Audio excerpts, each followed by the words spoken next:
The small hand grabbed her sleeve before Elena even saw the child coming. She spun around, her heart jumping, ready to apologize to whoever she had bumped into. But there was no adult standing behind her. There was only a little girl, maybe 5 or 6 years old, staring up at her with wide gray eyes and a grip on her jacket that would not let go. Around them, the noise of the market seemed to disappear. Elena noticed it first as a strange silence, as if someone had turned down the volume on the world. Then she noticed the men. There were 4 of them, tall and broad, standing in a loose circle a few steps away. They had been talking among themselves a moment ago. Now they were frozen, watching her and the child with an intensity that made the hair on Elena's arms rise. One of the men took a step forward, his hand half raised, as if to pull the girl away. Another man beside him grabbed his arm and shook his head, a small, tense motion. Elena did not understand what was happening, but she understood fear when she saw it, and these men were afraid, not of her, of what the girl was doing. "Hey there," Elena said softly, crouching down so she was eye level with the child. "Are you lost, sweetheart?" The girl did not answer right away. She simply studied Elena's face, the way children do when they are deciding whether someone can be trusted, her small fingers still curled tightly around the fabric of Elena's sleeve. Elena had come to the border market that morning for one reason only: to buy dried herbs and a few jars of honey from the old stalls that lined the northern edge of town. She lived a quiet life in the Human District, 3 streets over, working as a seamstress in a small shop that mended coats and dresses for anyone who could pay. She was not the kind of woman who drew attention. She liked it that way. But right now, every eye in the market square seemed to be on her. She noticed the way the crowd near the fruit stalls had gone still. She noticed a woman pull her own child closer, whispering something urgent. She noticed the 4 men behind the girl were now joined by 2 more, appearing seemingly out of nowhere, forming a wider circle around them both. "It's all right," Elena said again, mostly to reassure herself as much as the child. "I'm not going anywhere. What's your name?" "Wren," the girl whispered. "That's a lovely name. Like the little bird." Wren nodded, and for the first time, the corner of her mouth lifted, just slightly. It was such a small thing, barely a movement at all. But Elena saw one of the men behind her exhale sharply, as if he had been holding his breath for a very long time.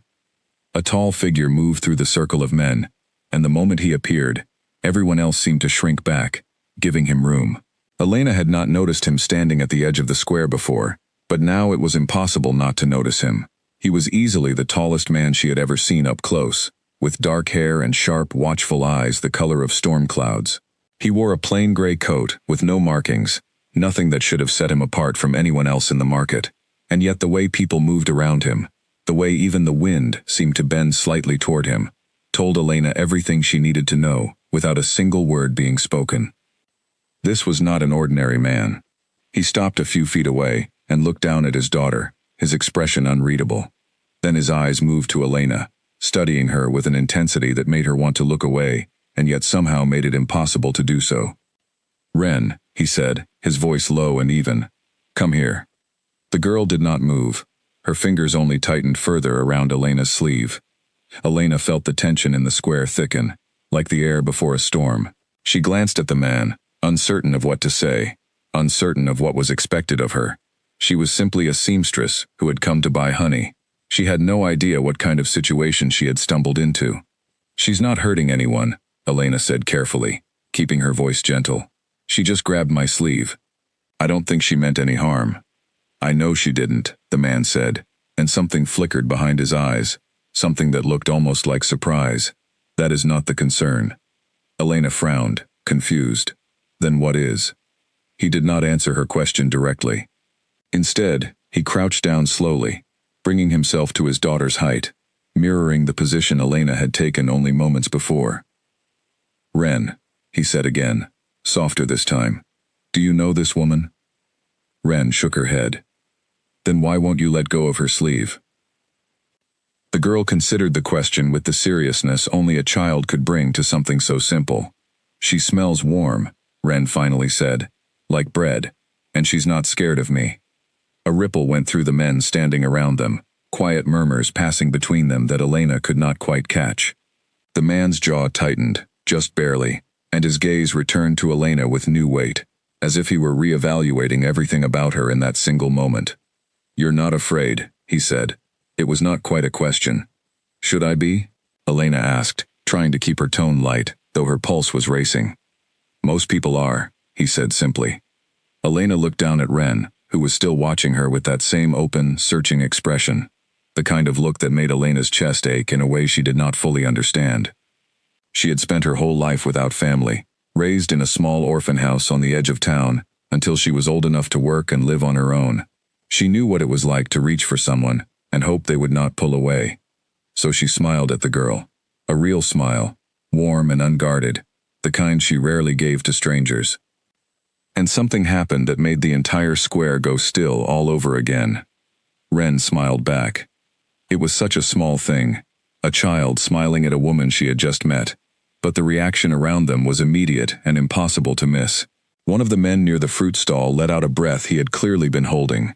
Another placed a hand over his heart, as if witnessing something sacred. Even the tall man crouched in front of his daughter went very still, his gray eyes fixed on the small, unguarded curve of Ren's mouth. "She hasn't smiled like that," one of the men murmured, low enough that Elena almost missed it, "since her mother." The words hung in the air, and Elena felt a chill move through her, though she did not yet understand their full meaning. She only knew that something important had just happened, something that mattered far more than a child grabbing a stranger's sleeve in a crowded market. The tall man rose slowly to his full height, and when he looked at Elena this time, the guarded suspicion in his eyes had shifted into something else entirely. Something careful, something curious. "What is your name?" he asked. "Elena," she said. "Elena Marsh." He repeated it quietly, as if testing the shape of the words. "Elena Marsh." Then, after a pause, he added, "I am Kellen."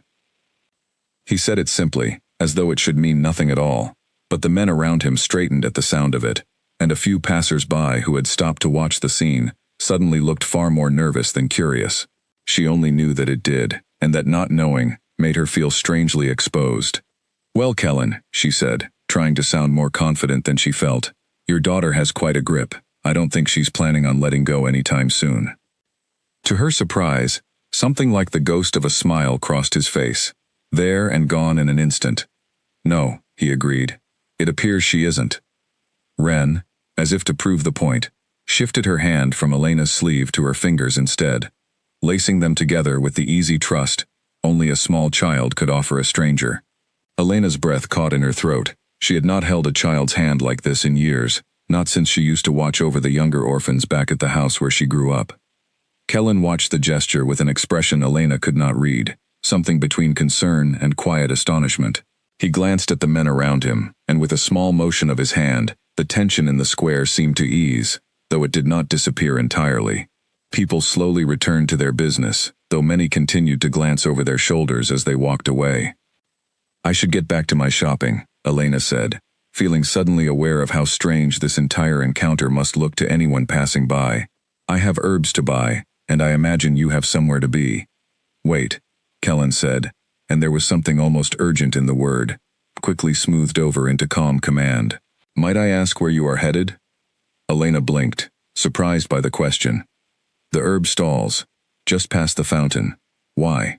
Would you allow us to walk with you?" he asked. "Ren does not seem inclined to release your hand, and I would rather not force the matter." Elena studied him for a long moment, trying to read the strange mixture of formality and restraint in his voice. There was something guarded about him, something careful, as though he were choosing each word with more thought than the situation seemed to require. But there was no danger in his eyes, only a quiet, watchful curiosity that made her feel, oddly, as though she were the one being studied, rather than the other way around. "All right," she said finally. "I suppose a little company won't hurt." They walked together through the market, an unlikely trio, the seamstress with no family, the little girl who refused to let go, and the tall stranger, whose very name seemed to bend the air around him. Elena noticed the way people watched them pass, whispers trailing in their wake like smoke. She noticed the way Kellen's shoulders remained tense, alert, scanning the crowd even as his daughter chattered happily beside them about the color of the ribbons on a nearby stall. She did not know, not yet, who Kellen truly was. She did not know that the little girl gripping her hand had not smiled at another living soul in over a year, not since the day her mother had been taken from her.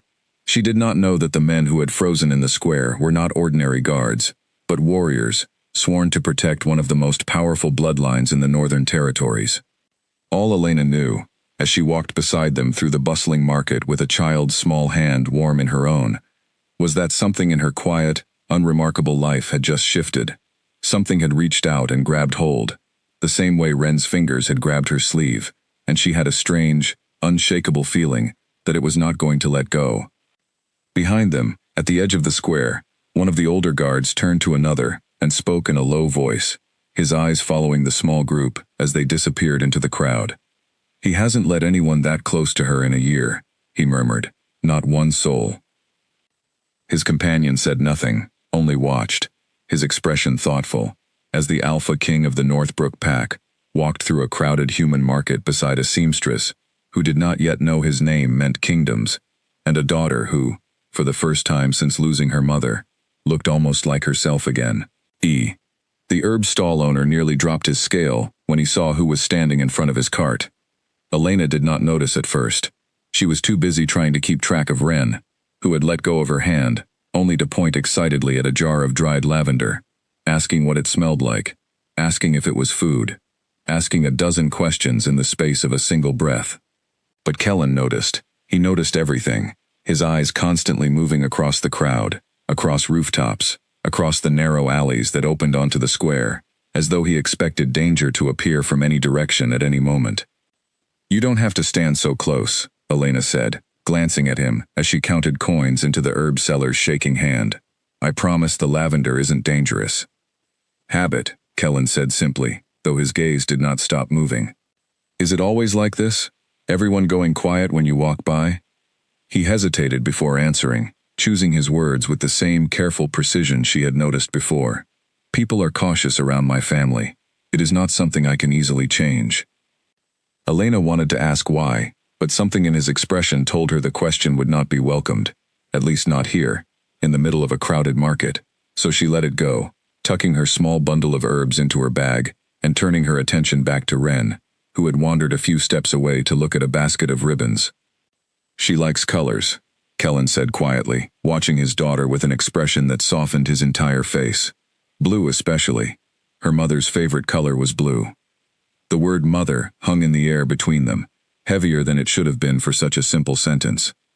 Elena glanced at him, catching the flicker of pain that crossed his features before he smoothed it away, burying it beneath the same calm composure he seemed to wear like armor.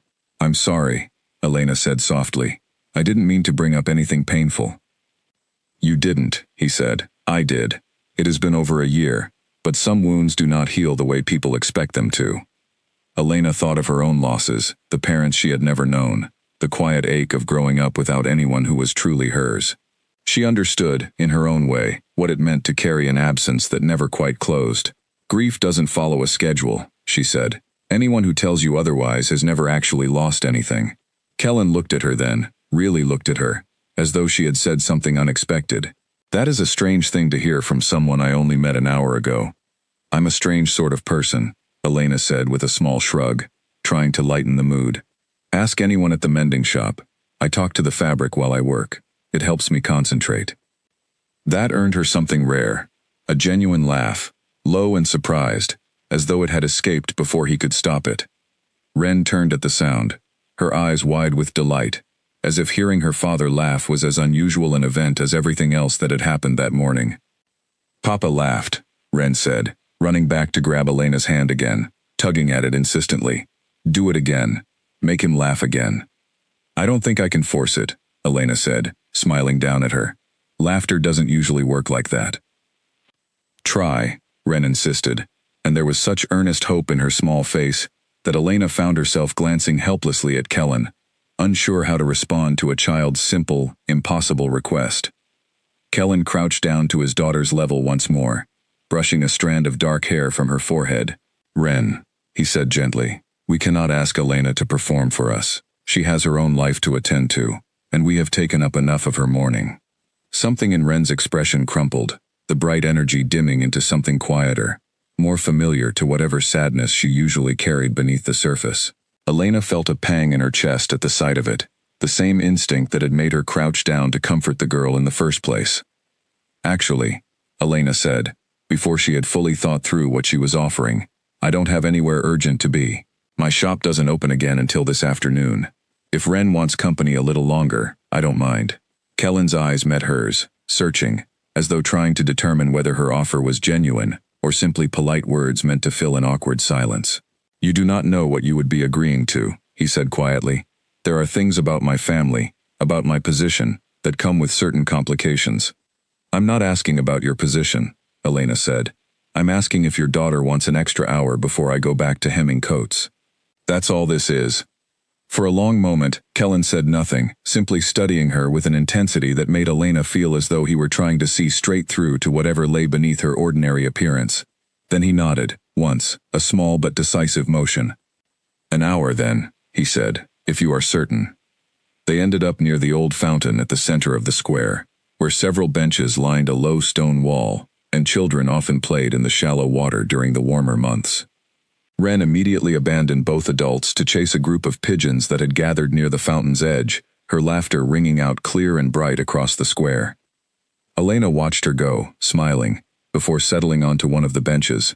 Kellen lowered himself down beside her, though he left a careful, respectful distance between them, his eyes still tracking his daughter's every movement even as he spoke.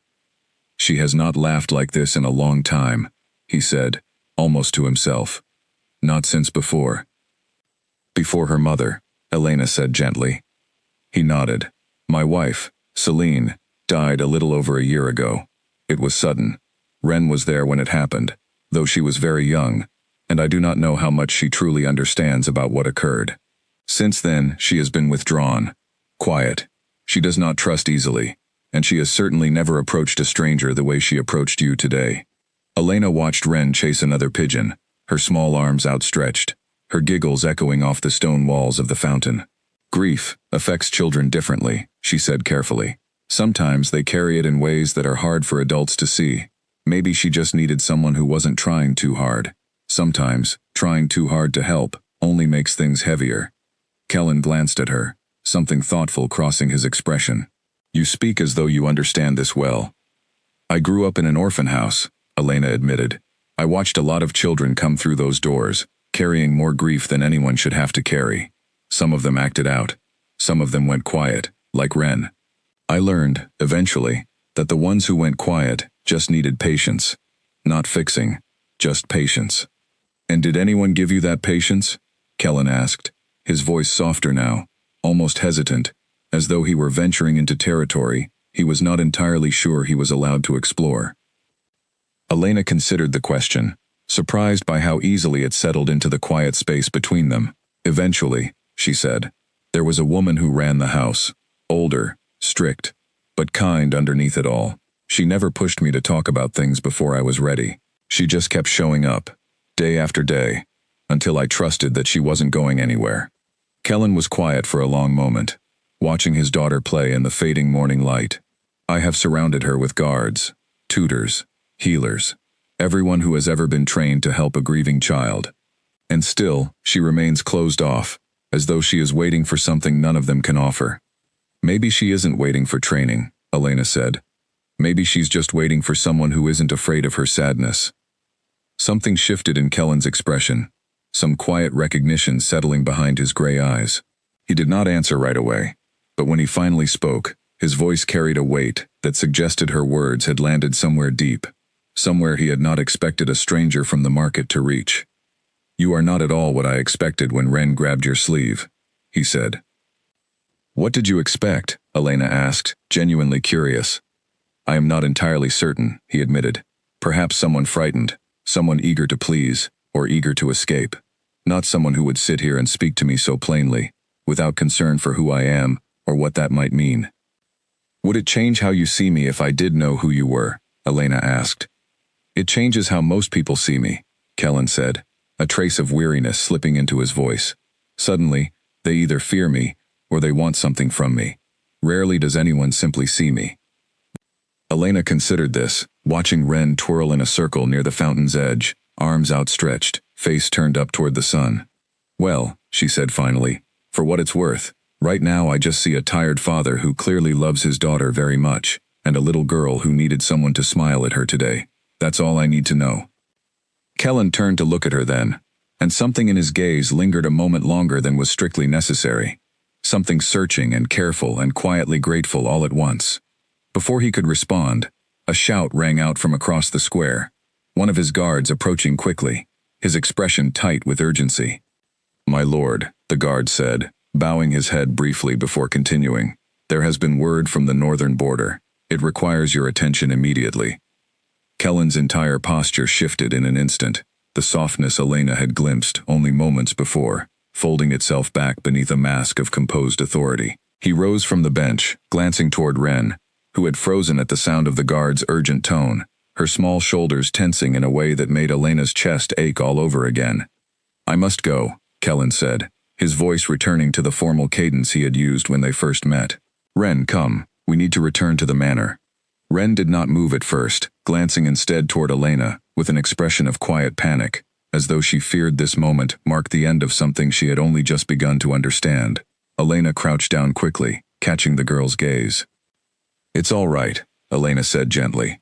"Your papa has important things to do, but I'm sure we'll cross paths again someday. This is a small town after all." Ren did not look convinced, but she allowed her father to take her hand, casting one last glance over her shoulder as they began to walk away. Kellen paused, turning back toward Elena with an expression she could not quite name, something between gratitude and reluctance. "Thank you," he said quietly. "For today. For her." "You're welcome," Elena replied. "Take care of her." "I intend to," he said, and there was something in the way he said it, some quiet promise beneath the words, that stayed with Elena long after they had disappeared into the crowd, the guard hurrying them along toward whatever urgent matter awaited at the northern border. She sat alone on the bench for a long while after they had gone, watching the pigeons return to the fountain's edge, the market noise slowly rising back to its usual volume around her. She told herself it was simply a strange, unexpected morning, nothing more. A chance encounter with a grieving child and her guarded father, soon to be forgotten among the ordinary rhythms of her quiet life. And yet, as she gathered her things and rose to head back toward her small shop, she found herself hoping, quietly, that Ren had been right, that this was not the end of something, but only the beginning. 3 days passed before the knock came at Elena's door. She had almost convinced herself the market encounter had been some strange, isolated moment, a story she would tell herself in quiet hours, but never repeat to anyone else, since no one would believe a tired father and his grieving daughter carried the weight of an entire pack behind them. She had gone back to her ordinary life, mending torn hems, replacing buttons, listening to the same gossip that circulated through her small shop every week. She had almost forgotten the way Kellen's gray eyes had studied her, as though trying to solve a puzzle he could not quite name.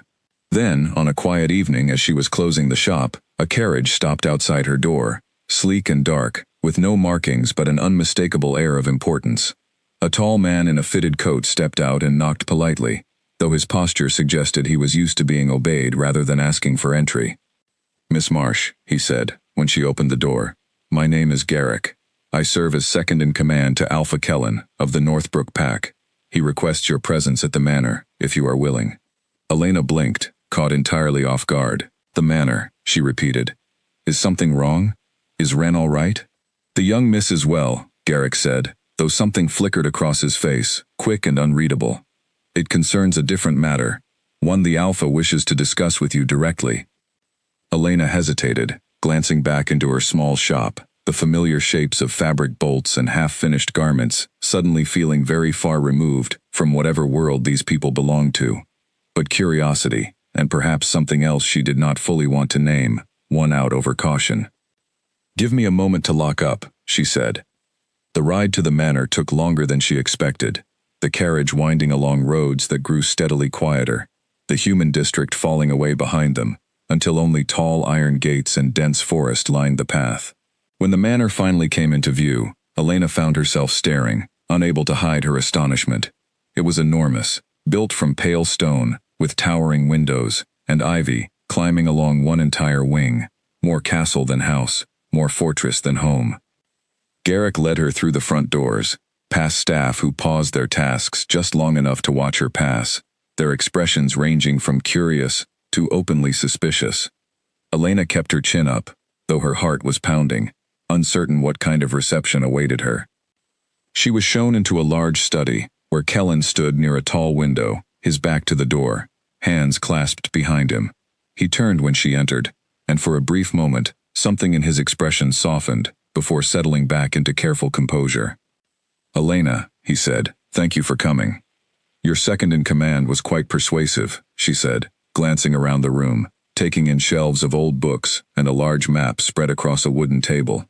"Though I admit, I'm still not entirely sure why I'm here." "Please, sit," Kellen said, gesturing toward a chair near the window. Elena obliged, though she remained tense, watching him carefully as he took the seat across from her. "There are things about my family, and about this pack, that I did not explain to you at the market," Kellen began, his voice measured, careful. "Things that are not always safe to discuss openly, especially with someone outside our world." Elena felt her pulse quicken. "What kind of things?" Kellen studied her for a long moment before answering, as though weighing exactly how much truth she could bear. "My people are not entirely human, Elena. We are shifters, wolves, specifically. I am the Alpha King of the Northbrook Pack, one of the largest and oldest packs in the Northern Territories." The words settled slowly, and Elena found herself searching his face for some sign that this was a joke, some crack in his composure that would reveal the whole thing as an elaborate prank. But there was nothing, except quiet sincerity, and beneath it, a wariness that suggested he expected her to run. "You're serious," she said finally. "Completely." Elena thought of the market square, the way the crowd had gone silent, the way grown men had frozen at the sight of a little girl grabbing a stranger's sleeve. She thought of the strange formality among the manor staff, the guarded glances she had noticed the moment she stepped through the door. "That explains a few things," she said slowly. Kellen seemed surprised by her calm response, his brow lifting slightly. "You do not seem frightened." "Should I be?" she asked, echoing the same question she had posed to him in the market days before. "Most humans who learn the truth about our world react with fear, or with an attempt to use that knowledge for their own gain," Kellen said. "I did not know which reaction to expect from you." "I'm not most humans, apparently," Elena said, trying to keep her voice steady, despite the strange, dizzying sensation settling over her. "Though I suppose that raises a question. Why tell me this at all? You could have simply let our encounter at the market fade into something forgettable." Kellen was quiet for a long moment, his gaze drifting toward the window, toward the forest beyond the manor grounds. "Wren has not spoken of anything except you since that day," he said finally. "She asks about you constantly. She has slept through the night without waking in tears for the first time since her mother passed. My physician tells me this is remarkable progress we have not achieved through any other means in over a year." Elena's chest tightened at the thought of the small girl she had met, the way her fingers had clung so desperately to her sleeve. "I'm glad she's doing better," she said softly, "but I still don't understand what any of this has to do with telling me the truth about your pack." "Because I would like to ask you to spend time with her," Kellen said, "regularly, if you are willing. And I could not, in good conscience, allow you into this world without telling you what you would be stepping into." Elena sat back, absorbing the weight of his request. "You want me to be some kind of companion for her. I want you to be whatever helps her heal," Kellen said. "I do not know what that looks like, precisely. Perhaps simply a friend, someone she trusts, someone who does not tiptoe around her the way everyone else in this manor does." Elena considered the offer carefully, aware of how much her life would shift if she accepted, aware too of the strange pull she had felt toward the little girl since the moment their eyes had met in the market square. "And the pack," she said slowly. "How would they feel about a human spending so much time around the Alpha's daughter?" Something flickered across Kellen's face, a shadow of concern he did not bother to hide. "Not everyone will be pleased," he admitted. "There are members of my pack who value tradition strongly, who may view your presence with suspicion, at least at first. I will not pretend otherwise. But you're asking anyway." "I am asking anyway," Kellen confirmed, "because I have watched my daughter grieve in silence for over a year, and in a single morning, you did something none of us could manage. I would be a poor father, and a poor Alpha, if I allowed pride or tradition to stand between Ren and whatever peace she has found. Elena looked toward the door, half expecting to see Ren waiting there, and found herself smiling faintly at the thought. Where is she now? Asleep, Kellen said, though I suspect she would want to know you had come, if she were awake. Can I see her? Just for a moment? Kellen hesitated only briefly before nodding, rising from his chair and leading Elena through the quiet halls of the manor. They passed a staff who paused mid-step, watching their alpha escort a human woman deeper into the private wing of the house, whispers trailing behind them like a soft current. Elena kept her eyes forward, though she felt the weight of every glance. They reached a small room, near the end of the hall, and Kellen opened the door slowly, careful not to make a sound. Inside, Ren lay curled beneath a blanket stitched with small silver stars, her dark hair fanned across the pillow, her expression peaceful, in a way Elena imagined had been rare for a very long time. Elena stepped closer, careful to keep her footsteps soft, and watched the girl sleep for a long moment. There was something so fragile about her in this stillness, something that made Elena's chest ache with a protectiveness she had not expected to feel so quickly for a child she barely knew. She looks so peaceful, Elena whispered. She has not looked like this in a long time, Kellen murmured beside her. Elena turned to look at him, studying the quiet exhaustion etched into his features, the weight of grief and responsibility he carried without complaint. I'll do it, she said softly. I'll spend time with her, however I can help. Relief passed across Kellen's face, quick and unguarded, before he caught himself and nodded, his expression settling back into careful composure. Thank you, he said. I know this is not a simple thing to agree to. No, Elena admitted, it isn't. But neither was watching a little girl grab my sleeve and refuse to let go. I don't think I could walk away from that, even if I wanted to. They stood together a moment longer, watching Ren sleep, the quiet hum of the manor settling around them like a held breath. Neither of them spoke of what this arrangement might mean, beyond Ren's healing, though something unspoken passed between them in the stillness of that room, some quiet acknowledgement that their lives had already begun to intertwine in ways neither of them could yet fully understand. As they finally stepped back into the hallway, closing the door softly behind them, Elena caught sight of a figure standing at the far end of the corridor, watching them with an expression that was anything but welcoming. A woman, tall and stern, her eyes narrowed with open suspicion, disappeared around the corner the moment Elena met her gaze. Kellen noticed too, his jaw tightening slightly, though he said nothing about it, as he walked Elena back toward the front entrance. Elena filed the moment away, sensing that not every corner of this new world would greet her with the same warmth Ren had shown her in the market square, and that whatever came next would not be without its challenges. The following week, Elena began visiting the manor twice a day, once in the morning before the shop opened, and once again in the early evening after she had finished her work.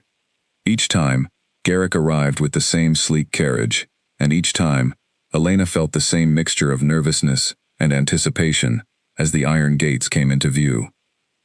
Ren greeted her with unrestrained joy every single time, running down the front steps before Elena had even fully stepped out of the carriage, arms outstretched, chattering about everything that had happened since their last visit. She showed Elena the garden where butterflies gathered near a patch of purple flowers. She showed her the library, filled with towering shelves of books she was still too young to read, but loved to look at anyway. She showed her a small wooden wolf, carved by her late mother's own hands, one of the few possessions she kept close at all times. Papa says Mama carved this before I was born, Ren said one afternoon, holding the small figure carefully in her palms. He says she wanted me to have something from her, even before she knew who I would be. Elena knelt beside her, studying the careful detail carved into the wood. It's beautiful, she said softly. You must miss her very much. Ren nodded, her small fingers tracing the wolf's carved fur. Sometimes I forget what her voice sounded like, she admitted, her voice barely above a whisper. That scares me. Elena felt her heart ache at the confession, and she reached out gently, resting a hand on the girl's shoulder. It's all right to forget some things, she said carefully. It doesn't mean you loved her any less. Sometimes our hearts hold on to feelings, even when our memories start to fade. Ren looked up at her, eyes glistening. Do you think she would like you? The question caught Elena off guard, and she found herself blinking back an unexpected wave of emotion. I hope so, she said softly. I would like to think she'd be glad you have someone to talk to. Not everyone in the manor shared Wren's easy acceptance of Elena's presence. As the days passed, Elena grew increasingly aware of the whispers that followed her through the halls, the sideways glances from staff, who clearly did not approve of a human woman spending so much time with the Alpha's daughter. She often caught sight of the stern woman from her first visit, watching from doorways or corners with narrowed, calculating eyes, though the woman never spoke to her directly. One afternoon, as Elena waited in the garden for Wren to finish a lesson with her tutor, Garrick approached her, his expression carefully neutral, though something in his posture suggested he had come with a purpose beyond simple pleasantries. Miss Marsh, he said, settling onto the bench across from her. May I speak with you plainly? Please do, Elena said, bracing herself for whatever criticism or warning he intended to deliver. The pack is not accustomed to outsiders, particularly humans, being granted such close access to the Alpha's family. Garrick began carefully. Some view your presence as a threat to tradition. Others worry it may complicate matters of succession, should the pack ever question the purity of the bloodline surrounding the young miss. Elena absorbed the words slowly, understanding the weight behind them, even as she tried to keep her expression calm. I'm not trying to complicate anything, she said. I only want to help Wren. I believe you, Garrick said, surprising her. I have watched the change in her since you arrived, and it is undeniable. But belief and acceptance are not always the same thing among our people. Tradition runs deep, Miss Marsh, deeper than most humans understand. What would you have me do then? Elena asked. Stop visiting her? No, Garrick said firmly. Alpha Kellen has made his decision, and I trust his judgment, even when others question it. I only wish to prepare you, so that you understand the road ahead may not be an easy one. There will be those within the pack who test your patience, perhaps even your courage. Elena considered his words carefully, watching a pair of butterflies drift lazily over the flower beds nearby. I've faced difficult things before, she said finally. I think I can manage a few unfriendly glances. Garrick studied her for a long moment, something like respect settling into his expression. I hope you are right, he said quietly. For Wren's sake, and perhaps for more than that. Before Elena could ask what he meant, the sound of Wren's laughter carried across the garden, and the girl came bounding toward them, her lesson apparently finished earlier than expected. She threw herself into Elena's arms with the same unguarded affection she always offered, and for a moment, all the tension of the conversation faded into the simple warmth of the child's embrace. During her walk back through the eastern hallway, Elena passed a large portrait she had not noticed before, hung near the entrance to the family wing. It showed a woman with kind eyes and dark hair, dressed in flowing blue, one hand resting gently on the shoulder of a much younger Kellen, who stood beside her with none of the guarded weight he now carried. Elena paused, studying the woman's face, recognizing something of Wren in the shape of her eyes. That is Kellen's mother, a soft voice said from behind her. Elena turned to find one of the household staff, an older woman named Mirren who tended the manor's linens, watching her with quiet curiosity rather than suspicion. She passed many years ago, before Wren was ever born. But the resemblance to the young miss is remarkable, is it not? It is, Elena agreed. I hadn't realized there was so much history in these halls. More than most who walk them ever notice, Mirren said, a small knowing smile touching her lips. This family has known its share of loss, Miss Marsh. Perhaps that is why the young miss has taken to you so quickly. Grief tends to recognize gentleness, even when it cannot yet name it. Elena thanked her quietly, continuing down the corridor with Mirren's words settling thoughtfully in her mind. She had not considered, until that moment, how many generations of sorrow this family had carried long before Celine's passing. How deeply woven grief and resilience must be within the very stones of this manor. Later that evening, as Elena prepared to leave, she found herself walking past Kellen's study, the door slightly ajar. She paused when she heard voices inside, recognizing Kellen's low, measured tone alongside a woman's sharper, more agitated voice. You cannot continue allowing this, Kellen, the woman said, her voice tight with frustration. A human, spending unsupervised hours with your daughter, with the future of this pack? The elders are already questioning your judgment. Some wonder if grief has clouded your reasoning. My judgment remains clear, Kellen replied, his voice steady but firm. Wren has not thrived like this in over a year. I will not sacrifice her well-being to appease outdated concerns about bloodlines and tradition. And if this woman is not what she seems, the woman pressed, if she has been sent by a rival pack, seeking to exploit your daughter's vulnerability, or worse, seeking to exploit yours. There was a long pause before Kellen answered, and Elena found herself holding her breath, uncertain whether to keep listening or walk away before she was discovered. I have considered that possibility, Kellen admitted quietly. I have had her investigated thoroughly. There is nothing in her history that suggests any connection to rival packs, or to any scheme against this family. She is exactly what she appears to be, a woman who cared for a grieving child, without expectation of reward. For now, the woman said darkly. But circumstances change, Kellen. People change. I only ask that you remain cautious. I am always cautious, Kellen replied, but I will not allow caution to become cruelty toward my own child. Elena stepped back quietly from the door, her heart pounding, uncertain how she felt about what she had overheard. Part of her understood the woman's concerns, understood that trust was not something easily extended to outsiders in a world as guarded as this one. But another part of her felt a small, unexpected warmth at the fierce conviction in Kellen's voice, the way he had defended her without hesitation. She made her way quietly toward the front entrance, where Garrick waited to escort her back to the carriage. As they walked, she could not shake the feeling that she had stepped into something far larger than she had initially understood, a world of politics and tradition, and old suspicions that ran deeper than she had first realized. "Everything all right, Miss Marsh?" Garrick asked, noticing her distracted expression. "Just thinking," Elena said, forcing a small smile. "It's been a lot to take in." "It usually is," Garrick agreed, "for those who step into our world without warning." As the carriage pulled away from the manor that evening, Elena glanced back at the towering stone building, its windows glowing warm against the darkening sky. She thought of Wren's small hand in hers, of the fierce conviction in Kellen's voice as he defended her to his own advisor, of the stern woman's narrowed eyes watching her every move through the halls. She did not yet know how deeply she would come to be woven into this family's story, nor the dangers that lingered at the edges of it, waiting patiently for the right moment to surface. She only knew, as the carriage carried her back toward her quiet, ordinary life, that there was no simple way to walk away now, even if some part of her wondered whether she should. The stern woman's name, Elena eventually learned, was Delia, and she held the title of Pack Elder, a position of considerable influence within the Northbrook Pack's council.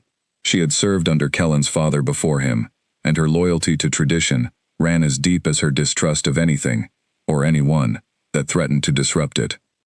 Elena first spoke with her directly, nearly 2 weeks after her visits to the manor had begun, on an afternoon when she arrived earlier than usual, and found Delia waiting near the entrance instead of Garrick. "Miss Marsh," Delia said, her voice cool and measured.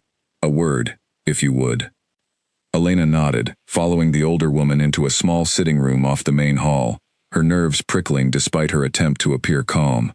Delia settled into a high-backed chair, folding her hands neatly in her lap, her sharp eyes studying Elena with an intensity that made her feel as though she were being weighed on some invisible scale. "You have made quite an impression on the young miss," Delia began, "and on the Alpha, it seems." "I've only tried to be a friend to Wren," Elena said carefully, "nothing more." "Perhaps," Delia said.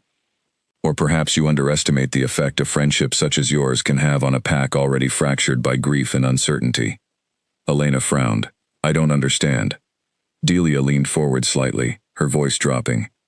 "When Celine died, this pack lost more than its Luna.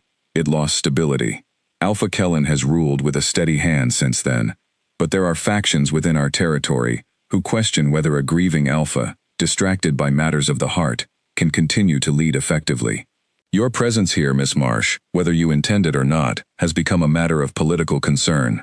"I never asked to become a matter of political concern," Elena said, unable to fully hide the frustration creeping into her voice. "I only came here because a little girl needed someone, and her father asked for my help." "I do not doubt your intentions are sincere," Delia said, surprising her. "But sincerity does not shield you from consequence. There are those within this pack who would see your closeness to the Alpha and his daughter as an opportunity, a weakness to exploit. Rival packs have used far less to justify aggression in the past. Elena's stomach tightened at the word aggression. Are you saying Ren, or Kellen, could be in danger because of me? I am saying caution is warranted, Delia said. Nothing more, nothing less, at this stage. But I have lived long enough to know that danger rarely announces itself before it arrives. The conversation left Elena unsettled for the rest of the afternoon, her mind circling back to Delia's warning, even as she tried to focus on Ren's happy chatter during their time in the garden. She found herself watching the manor's staff more carefully, noticing details she had previously overlooked. The guards stationed discreetly at various points along the property's edge, the way certain rooms remained locked and heavily monitored, the subtle tension that seemed to hum beneath the manor's otherwise peaceful surface. That evening, as Elena prepared to leave, Kellen intercepted her near the entrance, his expression tight with concern. Garrick informed me that Delia spoke with you today, he said. I hope she did not overstep. She was honest with me, Elena said. I appreciate that, even if it wasn't entirely comfortable to hear. What did she say? Kellen asked, though something in his tone suggested he already suspected the answer. That my presence here could be seen as a political vulnerability, Elena said. That rival packs might view it as an opportunity. Kellen's jaw tightened, and for a moment, Elena saw something flash across his eyes, something protective and fierce, that made her breath catch unexpectedly. Delia is not wrong to raise the concern, he admitted. But she is also not entirely right to frame it as though it were your burden to carry. Isn't it, though? Elena asked. If my being here puts you or Ren in danger, shouldn't I know that clearly? Kellen studied her for a long moment before answering, his voice quieter now, more measured. There are always risks in leading a pack, Elena. Rival territories, ambitious rivals, old grudges that never fully fade. These risks existed long before you arrived, and they will continue to exist, regardless of your presence here. I will not allow fear of hypothetical danger to dictate what is best for my daughter's well-being. But you're still worried, Elena said, reading the tension in his shoulders, the careful control in his voice. I am always worried, Kellen admitted. It is the nature of my position. But I would rather manage that worry than deny my daughter the progress she has made because of unfounded fears. Elena wanted to believe him, wanted to trust that whatever risks existed could be managed, contained, kept at a safe distance from the fragile happiness Ren had begun to rebuild. But Delia's words lingered in the back of her mind, a quiet, persistent unease that refused to fully settle. A few days after her conversation with Delia, Elena arrived at the manor, to find the training grounds unusually busy, a dozen warriors sparring under the watchful eye of a broad-shouldered instructor.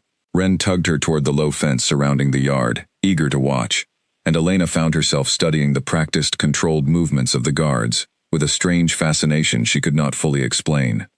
They train every day, Ren explained proudly, as though reciting a fact she had memorized long ago. Papa says it keeps the pack strong. He used to train with them before Mama died. He doesn't as much anymore. Elena glanced toward the manor, wondering how much of Kellen's grief had reshaped even the smallest rhythms of his daily life. As they watched, one of the younger guards noticed Elena standing at the fence and elbowed his companion, muttering something Elena could not quite hear, though the sneer on his face required no translation. Ignore them, Ren said matter-of-factly, surprising Elena with her bluntness. Papa says some wolves growl before they think. He says it doesn't mean anything.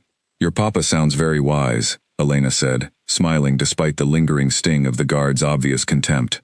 He is, Ren agreed simply, turning her attention back to the sparring match, with the easy confidence of a child who trusted her father's words completely. Over the following days, Elena noticed the tension within the pack becoming harder to ignore. Whispers grew bolder, no longer confined to hushed corners, but spoken openly enough for her to catch fragments as she passed through the halls. Some staff members regarded her with open curiosity, clearly charmed by the transformation they had witnessed in Ren. Others regarded her with thinly veiled hostility, viewing her continued presence as an affront to everything the pack had traditionally upheld.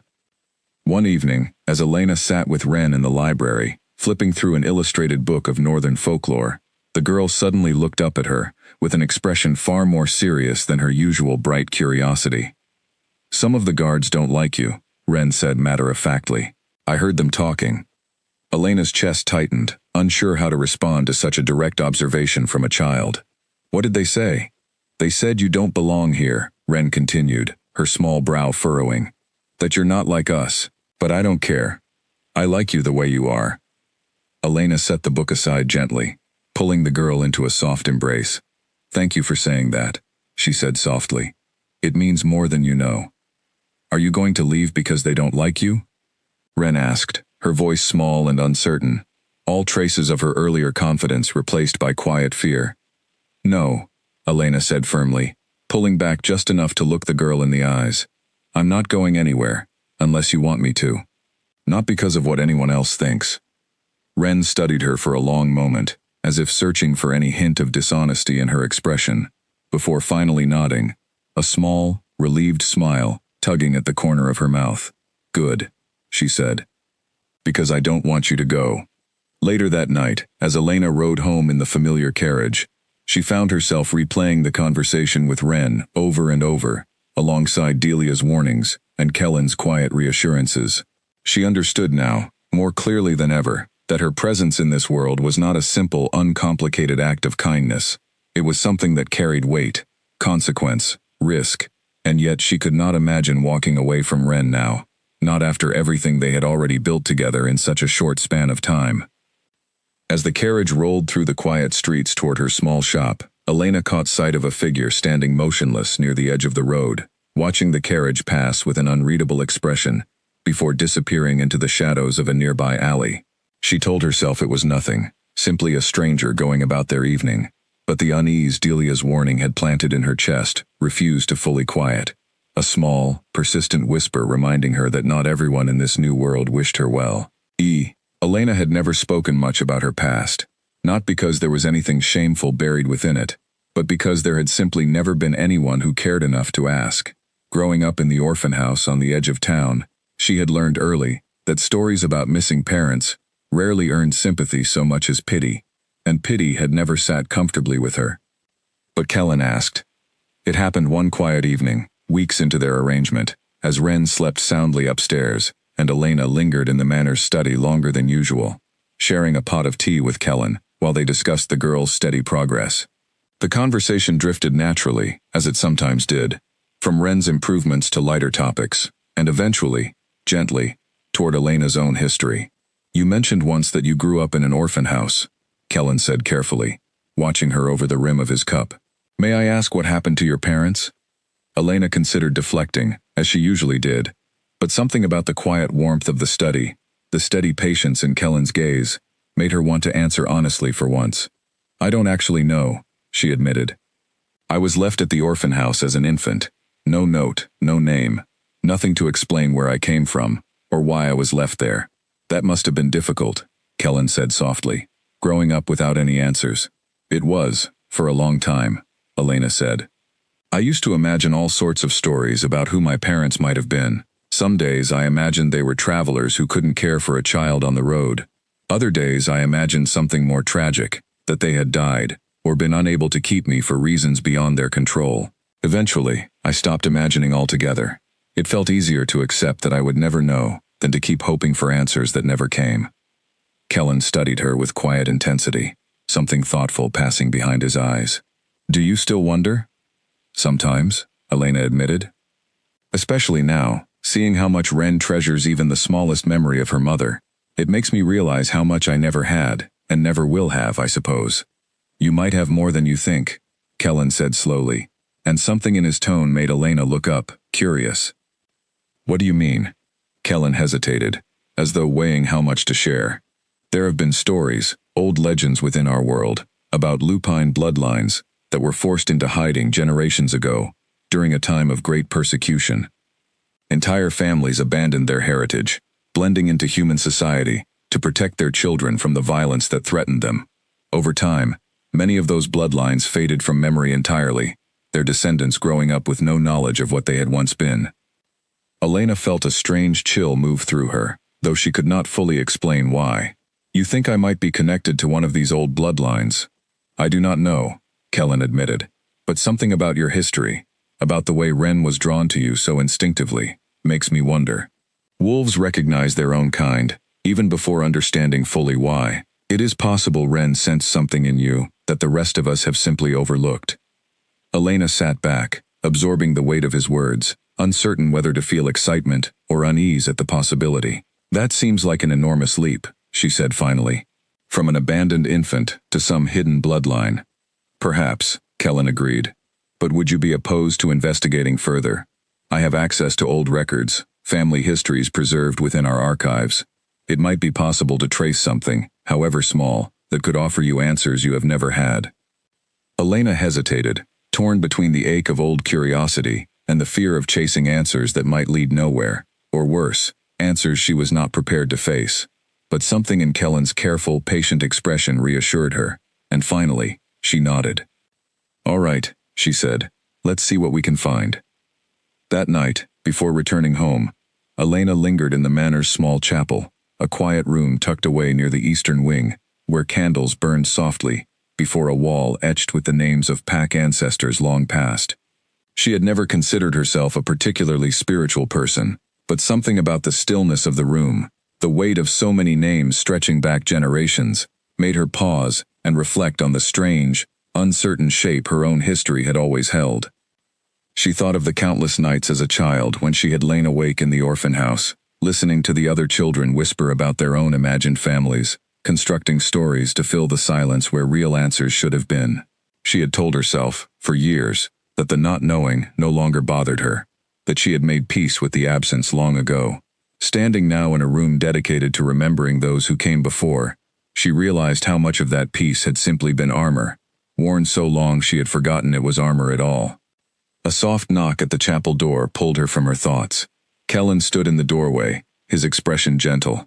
I did not mean to intrude, he said. Garrick mentioned you had not yet left. I was just thinking, Elena said softly, about all the names on that wall. About how strange it is to consider I might belong to a history like this, when I've spent my whole life believing I belonged to nothing at all. Kellen stepped closer, his gaze following hers toward the etched stone. Belonging is not only inherited, Elena. Sometimes it is built, choice by choice, day by day.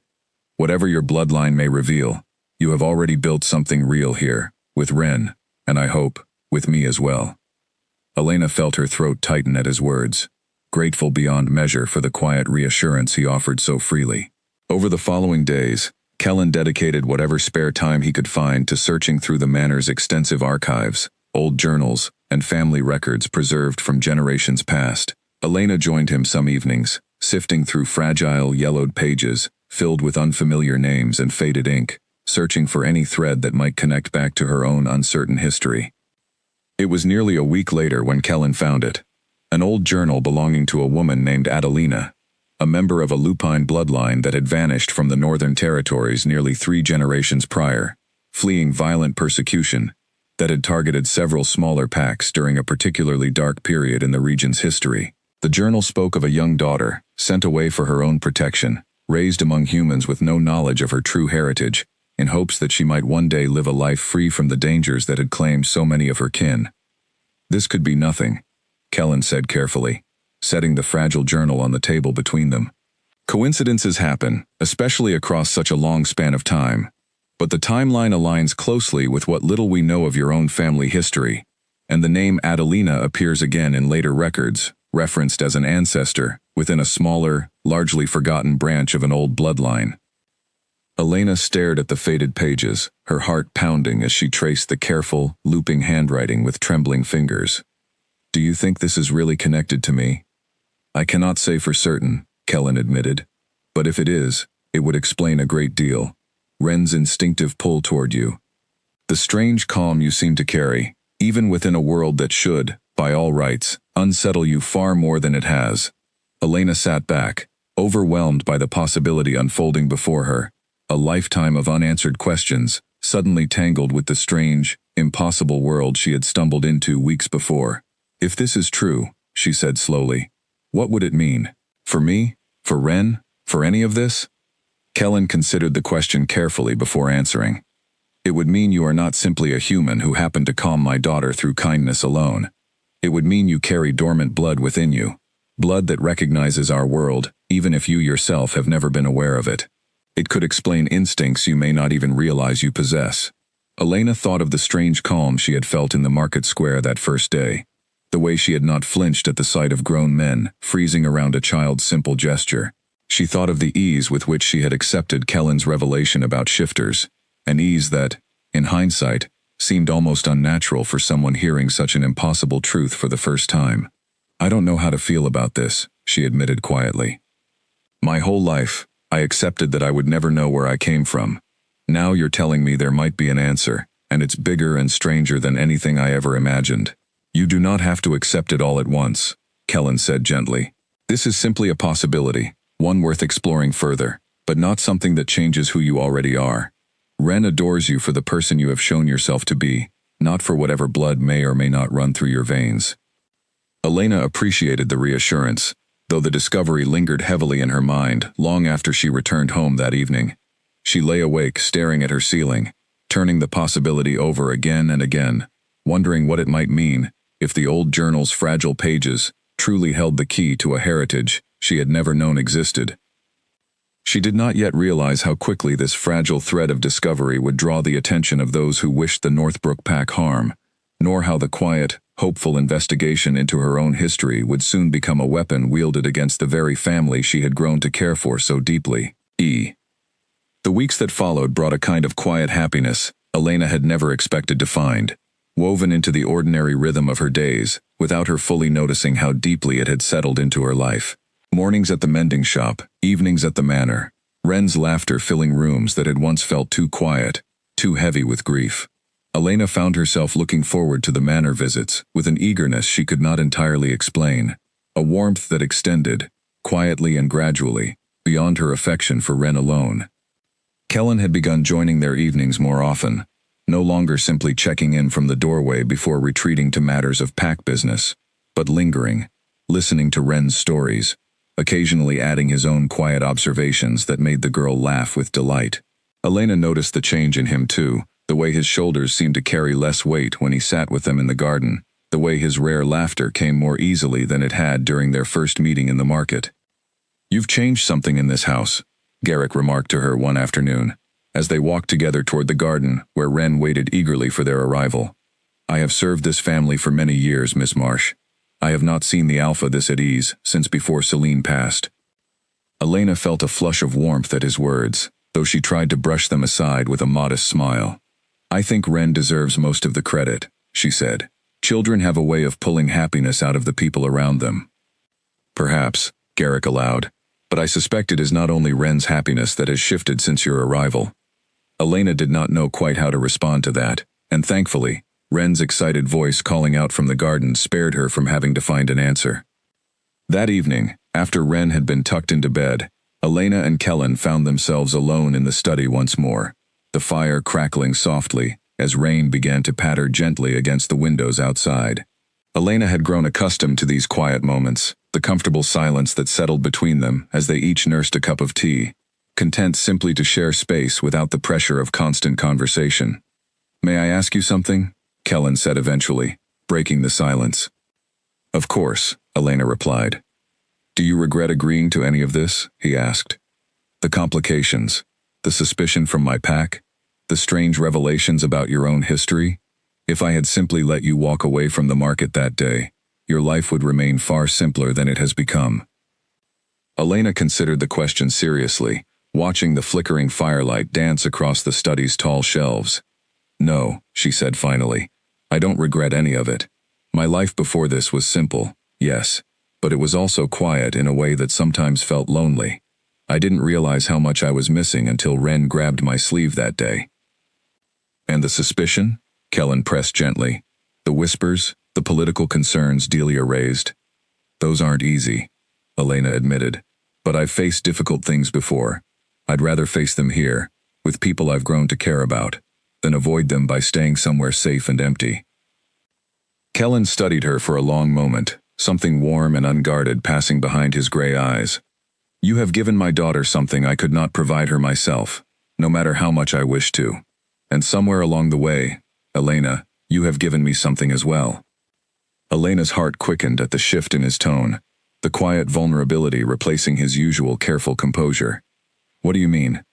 "I mean," Kellen said slowly, choosing his words with evident care, "that I did not expect, after losing Celine, to feel anything close to warmth again. I convinced myself that part of my life had simply ended, that my only remaining purpose was to protect this pack and raise my daughter as best I could, without expecting joy for myself in return. And then a woman with no knowledge of our world stepped into a crowded market and, without any effort at all, reminded me what it felt like to hope for something more. Elena felt her breath catch, the quiet confession settling into the space between them with a weight she had not anticipated. "Kellen," she said softly, unsure of what exactly she intended to say next. "I do not expect anything from you," he said quickly, as though sensing her hesitation. "I only wanted you to know the truth of it. Whatever happens, whatever complications arise from my pack, from your own uncertain heritage, I am grateful for what you have brought into this house and into my life." Elena reached out slowly, resting her hand gently over his, an instinctive gesture that surprised them both. "I'm grateful too," she said quietly. "For all of it, even the difficult parts." They sat together in comfortable silence after that, the rain continuing to fall softly outside, the fire slowly burning low in the hearth. Neither of them spoke further of what had passed between them, but something had shifted, quietly and undeniably, in the space they now shared. Over the following days, the change in their relationship did not go unnoticed by the pack. Staff members exchanged knowing glances whenever Elena and Kellen lingered together after Ren had gone to bed. Garrick's small, approving smiles grew more frequent, though he never commented directly. Even Delia, though her suspicion remained largely unchanged, seemed to soften slightly whenever she observed the way Ren thrived under Elena's steady presence. One bright afternoon, Ren insisted on showing Elena a small clearing deep within the manor's private woods, a place her mother had once loved to visit during the warmer months. The clearing was quiet and sunlit, wildflowers scattered across the grass, and Ren moved through it, with a reverence unusual for a child so young. "Mama used to bring me here," Ren said softly, kneeling beside a patch of small white flowers. "She said this was her favorite place in the whole world. I don't remember much, but I remember the flowers." Elena knelt beside her, gently touching one of the delicate petals. "It's beautiful," she said. "Thank you for sharing it with me." "I wanted you to see it," Ren said simply, "because I think you would have liked her, and I think she would have liked you too." The simple sincerity of the words caught in Elena's chest, and she pulled the girl into a gentle embrace, blinking back unexpected tears. When they returned to the manor later that afternoon, Elena found Kellen waiting near the garden entrance, and something in his expression told her Ren had already spoken to him about the visit. "She has never taken anyone else there," he said quietly, once Ren had run ahead toward the kitchens in search of an evening snack. "Not even Garrick, who she trusts a great deal." "I'm honored," Elena said softly. "Truly." "So am I," Kellen replied, "that she trusts you with something so precious to her." Not everyone within the pack shared this growing acceptance, however. Elena continued to notice occasional cold stares from certain guards and council members, murmured conversations that fell silent the moment she approached, a persistent undercurrent of resistance that Delia's earlier warnings had only partially prepared her for. One afternoon, as Elena walked alone through the manor's eastern corridor toward the library, she overheard two guards speaking in hushed, urgent tones near a side door that led toward the training grounds. "The Southern Pack has been asking questions," one guard murmured, "about the human woman close to the Alpha's daughter. They want to know if the rumors are true, that she may carry old bloodline within her." "Word travels fast," the second guard replied grimly. "If Ashcombe learns of this before we understand the full truth ourselves, it could complicate matters significantly." Elena froze, her pulse quickening at the mention of the Southern Pack, a name she had heard whispered occasionally within the manor, always accompanied by tension and unease. She recalled Kellen mentioning once, in passing, that Ashcombe was among the more aggressive rival territories bordering Northbrook lands, a pack whose alpha had long resented Kellen's authority and influence within the broader northern territories. She hurried away, before the guards noticed her presence, her mind racing with the implications of what she had overheard. If rumors about her possible bloodline had already reached rival packs, the quiet, hopeful discovery she and Kellen had made together in the manor's archives might soon become far more dangerous than either of them had anticipated. That evening, she relayed what she had overheard to Kellen, watching his expression darken with concern as she spoke. "Ashcombe has long sought any advantage against Northbrook," he said grimly. "If they believe your bloodline could be used to weaken our position, or to threaten Ren's safety, they will not hesitate to act." "What can we do?" Elena asked, fear creeping into her voice for the first time since she had accepted this strange, unfamiliar world into her life. Kellen's jaw tightened, determination replacing the momentary flicker of worry in his eyes. We prepare, he said firmly, and we ensure that neither you nor Ren face whatever comes next unprotected. Elena nodded, though the unease Delia's earlier warnings had planted weeks before, now bloomed fully into genuine fear. A quiet, persistent understanding that the happiness she had found within these manor walls carried a price she was only beginning to fully comprehend. Confirmation of the danger arrived faster than anyone within Northbrook had anticipated. 3 days after Elena overheard the guards discussing rumors reaching the Southern Territories, Garrick arrived at her small shop unannounced, his expression grim, his usual composed manner replaced by an urgency that immediately set her on edge. Miss Marsh, he said, stepping inside before she could fully open the door. You need to come with me, now. What's happened? Elena asked, already reaching for her coat, her heart pounding at the seriousness in his tone. Ashcombe has sent a formal message to Alpha Kellen, Garrick explained, as they hurried toward the waiting carriage. They claim knowledge of your possible connection to an old, banished bloodline, one that Ashcombe's own ancestors played a role in persecuting generations ago. They are demanding you be handed over for questioning, under the pretense of investigating whether you pose a threat to regional stability. Elena's stomach dropped. That's absurd. I've never even met anyone from Ashcombe. The demand is not truly about you, Miss Marsh, Garrick said grimly, as the carriage lurched forward. It is a pretense, a means for Ashcombe to test Northbrook's resolve, to create division within our pack, by forcing Alpha Kellen to choose between protecting an outsider and maintaining peace with a rival territory. When they arrived at the manor, Elena found it transformed, the usual quiet elegance replaced by tense activity. Guards moved briskly through the halls, their expressions hardened with purpose. Delia stood near the entrance to the study, her arms crossed, her expression a complicated mixture of vindication and genuine concern. I warned you this could happen, Delia said as Elena approached, though there was no satisfaction in her voice, only weary resignation. I take no pleasure in being right, Miss Marsh. Where's Kellen? Elena asked, brushing past the comment, her focus narrowing entirely on the immediate crisis at hand. Inside, Delia said, gesturing toward the study door, preparing his response to Ashcombe's demands. Elena found Kellen standing over the map, spread across his study table, his expression carved from stone, tension radiating from every line of his posture. He looked up as she entered, and something in his gaze softened briefly, before hardening once more into fierce determination. I will not hand you over, he said immediately, before she could even ask. Whatever Ashcombe believes they can demand, they are mistaken, if they think I will sacrifice you to appease their provocations. Kellen, Elena said carefully, if my presence here is truly causing this kind of danger, maybe I should consider. No, Kellen interrupted firmly, his voice leaving no room for argument. I will not allow Ashcombe to dictate the safety of anyone under my protection, human or otherwise. This is not merely about you, Elena. It is about whether Northbrook bows to intimidation from a rival pack seeking any excuse to test our strength. Elena studied him carefully, understanding now the full weight of what her presence had unwittingly stirred within the delicate balance of power between rival territories. What happens if you refuse their demand? Ashcombe may escalate, Kellen admitted grimly. They have grown increasingly aggressive in recent years, testing borders, provoking smaller skirmishes, designed to weaken Northbrook's standing among the northern packs. A direct confrontation is possible, though I intend to avoid it if there is any peaceful path available. Over the following hours, Elena watched as the manor transformed further into something resembling a fortress, preparing for potential conflict. Guards were stationed more heavily along the property's perimeter. Messages were dispatched to allied packs within the northern territories, seeking support and clarity regarding Ashcombe's intentions. Kellen moved between meetings with his council, his focus unwavering despite the mounting pressure surrounding him.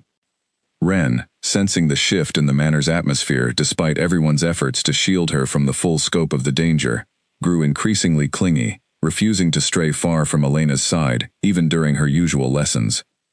Is something bad happening?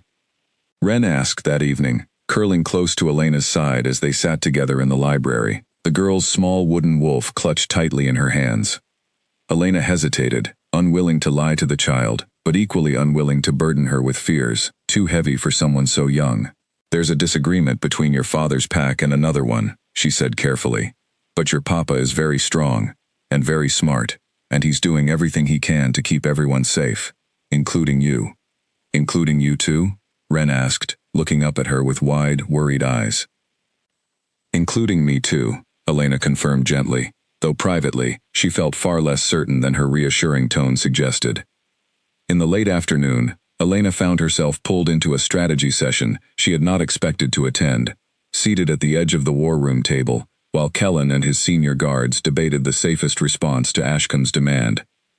Delia argued forcefully for a measured, cautious approach, favoring diplomacy over any show of force that might be misread as provocation. Garrick countered that appearing weak in the face of Ashcombe's threat could invite further aggression down the line. "What does Corvin actually want?" Elena asked quietly, drawing several surprised glances from around the table. "Beyond the excuse of my supposed bloodline, I mean. What is he truly trying to gain?" Kellen considered the question, his expression thoughtful. "Ashcombe has long sought greater influence over the trade routes running through our shared border. Corvin likely sees this as an opportunity to extract concessions, using the pretense of your bloodline as leverage, rather than a genuine concern." "Then perhaps the answer isn't only refusal," Elena suggested carefully. "Perhaps it's showing him that provoking Northbrook costs him more than whatever he hopes to gain, while still leaving him a path to negotiate without losing face." Delia's eyebrows lifted slightly, a flicker of genuine surprise crossing her stern features. "That is not an unreasonable strategy," she admitted grudgingly. Kellen looked at Elena with something like quiet pride, and for a moment, the tension in the room eased slightly, replaced by renewed focus, as the council began shaping a response that incorporated her suggestion alongside their own careful planning. Later that night, after Ren had finally drifted into an uneasy sleep, Elena found Kellen alone on the manor's balcony, staring out over the darkened forest beyond the property's edge. She joined him quietly, the cool night air settling around them, as she came to stand at his side. "You should be resting," Kellen said, though there was no real reprimand in his tone, only quiet exhaustion. "So should you," Elena replied. He offered a faint, tired smile, though it did not reach his eyes. "I find it difficult to rest, knowing the danger my choices may have brought upon this house." "This isn't your fault," Elena said firmly. "Ashcombe is using me as an excuse, not a genuine reason. They would have found some other provocation eventually, if not this one." "Perhaps," Kellen allowed, "but that does not erase the fact that your safety, and Ren's, now hangs in a balance I am responsible for maintaining." Elena reached out, taking his hand in hers, the gesture instinctive despite the weight of everything unfolding around them. "We'll face it together," she said quietly. "Whatever comes." Kellen turned to look at her then, something fierce and tender passing behind his gray eyes, and for a moment, the exhaustion and tension of the day seemed to fall away entirely, replaced by something quieter, more certain. "I did not expect, when Ren grabbed your sleeve in that market, that it would lead us here," he admitted softly. "To this. To you standing beside me through something as dangerous as this may become." "Neither did I," Elena said. "But I'm not sorry it did." They stood together in comfortable silence, the distant sound of guards moving along the property's perimeter, a quiet reminder of the danger still looming just beyond the manor's walls. Whatever Ashcombe intended, whatever tests or provocations lay ahead, Elena found herself steadied by the quiet strength radiating from the man beside her, a strength she had not expected to lean on so completely when she first crouched down to comfort a frightened little girl in a crowded market square weeks before. Neither of them could yet know how quickly Ashcombe's provocations would escalate beyond simple demands and formal messages, nor how the coming days would test not only Northbrook's resolve, but the fragile, hopeful bond that had grown quietly between them since that first, unexpected morning. The message arrived at dawn, carried by a lone rider, bearing Ashcombe's dark blue banner, and its contents sent the manor into immediate motion. Ashcombe's alpha, a hardened man named Corvin, had grown tired of waiting for Kellen's response to his earlier demand. The new message was shorter, sharper, and far more direct. Hand over the human woman within 3 days, or Ashcombe would consider it an act of open hostility, one that would justify moving forces along the shared border between the two territories. "He's bluffing," Garrick said, though his tone carried little conviction as he stood alongside Kellen and several senior pack members in the war room. A map of the Northern Territories spread across the table. Corvin knows a direct assault against Northbrook would cost him dearly. Perhaps, Kellen said grimly, or perhaps he believes grief and distraction have weakened our defenses enough to make the risk worthwhile. Either way, we cannot afford to assume he is bluffing. Elena stood near the back of the room, feeling increasingly like the center of a storm she had never intended to create. Ren remained upstairs, kept carefully occupied by her tutor and a trusted guard, though Elena knew the girl sensed far more of the tension gripping the manor than anyone wished to admit. There has to be another option, Elena said, stepping forward despite the surprised glances from several council members, unaccustomed to her voice, carrying weight in matters of pack strategy. Something besides waiting for Ashcombe to attack, or handing me over like some kind of offering. Kellen turned to her, his expression softening briefly, before hardening once more into fierce resolve. I intend to send a formal reply, refusing Corvin's demand, while offering a diplomatic meeting to address whatever true concerns lie beneath his provocation. It is a risk, but war benefits no one, least of all the packs caught along our shared border, who would suffer most from open conflict. And if he refuses the meeting? Delia asked, her sharp gaze fixed on Kellen. Then we prepare for the worst, while continuing to seek allies among the Northern Territories who share our interest in maintaining peace, Kellen replied. Over the following 2 days, Northbrook moved with careful, deliberate urgency. Messages flew between allied packs, seeking support and clarity. Guards trained relentlessly along the property's edges. Elena found herself drawn into strategy discussions more often than she ever anticipated, her steady presence apparently offering Kellen a grounding influence amid the mounting pressure surrounding him. On the evening before the proposed diplomatic meeting, disaster struck. A group of Ashcombe scouts, moving under cover of darkness, breached the outer perimeter of Northbrook's territory, testing the pack's defenses in what Kellen immediately recognized as a calculated provocation rather than a genuine attempt at invasion. Northbrook's guards responded swiftly, driving the scouts back across the border without serious injury on either side. But the message was unmistakable. Ashcombe was prepared to escalate further if their demands continued to be ignored. Elena was in the library with Ren when the commotion reached the manor, guards moving urgently through the halls, voices raised in tense, clipped exchanges. Ren clutched Elena's hand tightly, her small face pale with fear. "What's happening?" Ren whispered. "I don't know exactly," Elena admitted honestly, pulling the girl closer. "But we're safe here, inside the manor. Your papa's guards are very good at their jobs." Kellen appeared in the doorway moments later, his expression tight with barely restrained fury, though it softened immediately upon seeing his daughter's frightened face. He crossed the room quickly, kneeling to gather Ren into a brief, reassuring embrace, before turning his attention to Elena. "Ashcombe scouts breached our border," he said quietly, keeping his voice calm for Ren's sake, despite the tension radiating from him. "They were driven back without serious harm, but it confirms Corvin intends to continue testing our resolve." "What does this mean for tomorrow's meeting?" Elena asked. "It proceeds as planned," Kellen said firmly, "though I will attend with considerably more caution than I originally intended." The following morning, Kellen departed for the agreed meeting point along the border, accompanied by a carefully selected group of his most trusted guards, including Garrick. Elena remained at the manor with Ren, the hours stretching agonizingly slow as they waited for word of the meeting's outcome. Delia joined them partway through the morning, her usual sharp composure softened by evident worry. "He will handle this carefully," she said, more to reassure herself than Elena, it seemed. Kellen has always been a measured leader, even in moments of great provocation.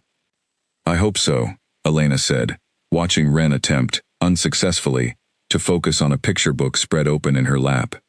While they waited, Delia joined Elena and Ren in the library, settling into a chair, with unusual stillness for a woman normally so composed and purposeful. "I have known Corvin for many years," she said quietly, more to fill the tense silence than out of any real need to speak. "He is proud and stubborn, but he is not foolish. He will not risk open war over a single provocation, not when Northbrook's allies stand ready to respond." "You sound almost certain," Elena said, grateful for the reassurance, even as her stomach continued to twist with worry. "I am certain of very little today," Delia admitted, a rare flash of honesty softening her usual sharpness. But I trust Kellen's judgment. He has never led this pack toward unnecessary conflict, and he will not begin doing so now, not with so much at stake. Ren, sensing the weight of the adult's conversation, despite not fully understanding its details, climbed into Elena's lap and pressed her small wooden wolf into her hands. "Hold this," she said solemnly. "It brings good luck. Mama always said so." Elena closed her fingers gently around the small carved figure, touched by the gesture, and the three of them sat together in quiet, hopeful silence as the afternoon light slowly shifted toward evening. By mid-afternoon, a rider finally returned bearing news from the border meeting, and the manor collectively released a breath it seemed to have been holding all day. Corvin, faced with Kellen's calm but unwavering refusal to surrender Elena, and confronted with clear evidence of Northbrook's readiness to defend its borders, had agreed to withdraw his demands, at least for the time being. The diplomatic meeting had not fully resolved the underlying tension between the two packs, but it had, for now, averted the immediate threat of open conflict. Kellen returned to the manor late that evening. Exhaustion etched deeply into his features, though relief softened the tension in his shoulders as Ren threw herself into his arms the moment he stepped through the door. "It's over?" Elena asked quietly, once Ren had finally been settled for the night, curled contentedly beside her small wooden wolf. "For now," Kellen said, sinking into a chair near the fire, exhaustion finally catching up with him. "Corvin has withdrawn his immediate demands, though I do not believe this marks the end of Ashcombe's ambitions. He will look for other opportunities, other provocations, in time, but for tonight, at least, we are safe." Elena moved to sit beside him, reaching for his hand instinctively, relief washing over her at the confirmation that the immediate danger had passed. "Thank you," she said softly, "for refusing to hand me over, even when it would have been the easier choice." Kellen turned to look at her, something fierce and tender passing behind his tired eyes. "There was never truly a choice to make," he said quietly. "Not when it came to your safety." The weight of his words settled between them, quiet and undeniable, and Elena felt something shift fully into place within her chest. A certainty she had been circling for weeks, finally solidifying into clarity. Whatever dangers still lingered at the edges of this strange, unfamiliar world she had stumbled into, she knew now, without doubt, that she did not wish to face them anywhere else, beside anyone else. Kellen seemed to sense the same certainty settling within her, his hand tightening gently around hers as the fire crackled softly beside them, the manor finally quiet after a day heavy with fear and uncertainty. Neither of them spoke further that night of what still lay ahead, of Ashcombe's lingering ambitions, or the complicated politics still surrounding her place within the pack. For now, it was enough simply to sit together in the quiet aftermath of danger, narrowly avoided, grateful for the fragile, hopeful peace they had managed to protect. Weeks passed following the confrontation with Ashcombe, and slowly, the manor settled back into its rhythms, though the memory of how close danger had come lingered quietly beneath the surface of everyone's thoughts. Kellen continued strengthening alliances with neighboring packs, determined to ensure Northbrook would not face similar threats unprepared in the future. Elena continued her visits, though the atmosphere surrounding them had shifted in ways neither of them fully addressed aloud. It was Ren, in her characteristically direct manner, who finally forced the conversation neither adult seemed willing to initiate on their own. "Are you and Papa going to get married?" she asked one afternoon, looking up from the drawing she had been working on, her question so casual and unexpected that Elena nearly choked on her tea. "Ren," Kellen said, his ears reddening slightly, an unusual sight for a man normally so composed. "That is not an appropriate question." "Why not?" Ren pressed, entirely unbothered by her father's obvious discomfort.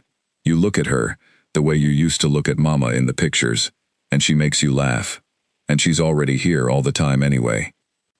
Elena felt heat rising in her own cheeks, unable to fully meet Kellen's gaze, as the girl's innocent observation hung heavily in the air between them. "Ren, sweetheart, why don't you finish your drawing?" she suggested gently, hoping to steer the conversation elsewhere. But Ren, satisfied she had planted the idea firmly enough, simply shrugged and returned to her artwork, humming softly to herself, as though she had not just upended the careful, unspoken dance her father and Elena had been engaged in for weeks. Later that evening, after Ren had gone to bed, Kellen found Elena in the garden, the summer air warm and fragrant around them, as the last light of sunset faded into deep blue twilight. "I apologize for Ren's directness," Kellen said, settling onto the bench beside her. Children rarely understand the complexity adults attach to simple questions. "Maybe that's not always a bad thing," Elena said softly, glancing at him. "Sometimes adults overcomplicate what children see clearly." Kellen turned to look at her, something vulnerable and hopeful shifting behind his careful composure. "And what do you see clearly, Elena?" She considered the question seriously, aware of how much had changed since that first morning in the crowded market square, when a small hand had grabbed her sleeve and refused to let go. She thought of the quiet evenings in the study, the fierce protectiveness Kellen had shown her against Ashcomb's threats, the steady warmth that had grown between them despite every obstacle the pack's traditions and rival territories had placed in their path. "I see someone I care about deeply," she said finally, her voice steady, despite the vulnerability of the confession. "Someone whose daughter has become as important to me as if she were my own. Someone I don't wish to imagine my life without anymore." Kellen's expression softened entirely, all traces of careful restraint falling away as he reached for her hand, holding it gently within his own. "I feel the same," he said quietly. "I did not expect, after losing Celine, to feel this way again. But you have shown me, and Ren, what it means to hope again. I do not wish to imagine my life without you either." They sat together in comfortable silence for a long moment, the weight of unspoken feelings finally settling into something clear and certain between them. When Kellen finally leaned forward, closing the remaining distance between them, Elena met him halfway, the kiss soft and unhurried, carrying within it all the quiet hope that had been building steadily since that first unexpected morning weeks before. News of their relationship spread through the manor quickly after that, though the reaction, to Elena's relief, proved far more welcoming than she had anticipated. Garrick offered his approval, with a knowing smile that suggested he had seen this outcome coming long before either of them had acknowledged it themselves. Even Delia, though she maintained her characteristic caution, admitted grudgingly that Elena's presence had brought a stability and warmth to the pack that could not be denied. "I was wrong to doubt your intentions so thoroughly," Delia admitted one afternoon, finding Elena alone in the garden. "I have watched you these past months, Miss Marsh, and I see now that your care for this family runs deeper than I initially believed possible. I hope you will accept my apology, along with my support, going forward." "Thank you, Delia," Elena said sincerely. "I understand why you were cautious. I would have been too, in your position." In the weeks leading up to the formal announcement, Elena found herself increasingly welcomed by members of the pack who had once regarded her with open suspicion. The young guard who had once sneered at her across the training grounds approached her one afternoon, his expression sheepish as he offered a quiet, genuine apology. "I judged you unfairly," he admitted. "I see now how much you've done for the young miss, and for the Alpha. I hope you'll accept my apology, and perhaps forget my earlier rudeness." "Already forgotten," Elena said warmly, and meant it. Mirren, the older woman who tended the manor's linens, took to humming softly whenever Elena passed through the halls, a small, contented smile always tugging at her lips. Even the household staff who had once whispered doubtfully behind closed doors now greeted her with genuine warmth, having watched, over many months, the steady transformation she had brought not only to Ren, but to the entire spirit of the manor itself. Garrick, ever composed, allowed himself a rare moment of open sentiment one evening, catching Elena alone in the garden. "I have served this family through its darkest days," he said quietly. "I did not think I would see the Alpha, or the young miss, smile so freely again. Whatever bloodline runs through you, Miss Marsh, I am simply grateful for the person you have chosen to be." Elena thanked him, moved by the sincerity in his voice, and carried his words with her long after, a quiet reminder of how far she and this family had come together since that first, unexpected morning in the market square.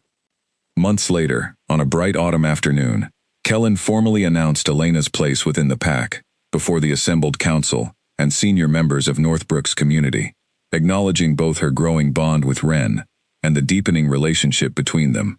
The old journal discovered in the manor's archives had eventually led to further confirmation of Elena's connection to the long-lost bloodline, a discovery that, rather than complicating her acceptance further, ultimately helped ease the concerns of even the most traditional pack members, who saw in her heritage a quiet, unexpected homecoming, rather than an outside threat. Ren stood proudly beside Elena during the announcement, her small hand clasped tightly around Elena's own, exactly as it had been that first day in the crowded market square. When Kellen finished speaking, formally welcoming Elena as Northbrook's future Luna, Ren turned to the gathered crowd with unrestrained delight. "She's my person now," Ren declared proudly, drawing warm laughter from the assembled pack members. "Forever." Elena knelt down, gathering the girl into a warm embrace, her heart full, in a way she had never imagined possible during her quiet, uneventful years, working alone in her small mending shop. She thought of all the questions she had once carried about her own origins, the family she had never known, the sense of belonging she had long ago convinced herself she would never find. And here, surrounded by a family she had never expected, in a world she could never have imagined stepping into, she had finally found exactly what she had spent her whole life searching for. As the celebration continued around them, laughter and warmth filling the manor grounds long into the evening, Elena caught Kellen's gaze across the crowd, his expression soft with quiet joy as he watched her hold his daughter close. He crossed the distance between them, wrapping his arms gently around them both, and for the first time in longer than she could remember, Elena felt completely, unquestionably at home. The small hand that had once grabbed her sleeve in a crowded market square had, in the end, led her somewhere she never knew she was searching for, a family of her own, a love she had never expected to find, and a place, finally, where she truly belonged.